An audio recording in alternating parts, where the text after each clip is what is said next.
Yeah, you got to make sure that this stuff is in working order before you have to call the plumbers, because that costs even more. So again, like Travis just said, if you take a couple of seconds, you could probably save yourself a lot of worry and a lot of money. So let's talk about some outdoor sprinkling systems right here. We got our irrigation system. That's what the professionals call it, but I mean, it's an outdoor sprinkler. That's in layman's terms. I don't know. That's what I would call it. But Rich Hart, okay, I want to make sure that those are working. Absolutely. Obviously, they haven't been on because it's been winter and bleh. So what do I have to do, and how quick and easy is it to just check that? Usually it's pretty easy. We want to just make sure the snow didn't freeze those things. Everybody who has irrigation should absolutely have an irrigation control box here in the background.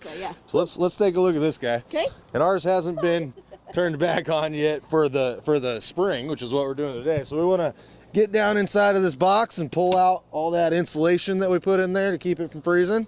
And then inside there's a control valve. Come on close. You want to check it out in there for everybody to see. Everybody should have one of these guys if they got nice green grass like this one does. When we turn this thing back on, we're going to want to check all our sprinkler heads and make sure that we doesn't have any broken ones out there. Right. Because if we do, we're going to waste a lot of water. Wasting a lot of water, obviously.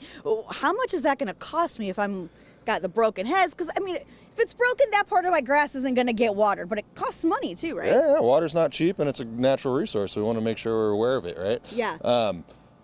It can waste a lot if we don't pay attention to it.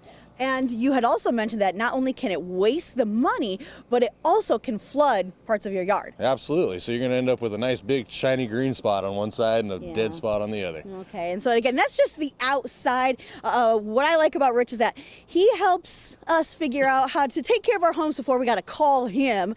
So coming up next hour, we're going to be talking about leaks in your toilet.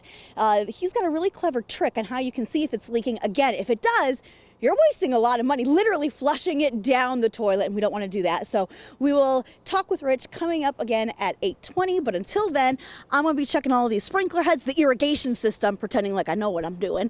And I'm going to send it right back on over to you guys.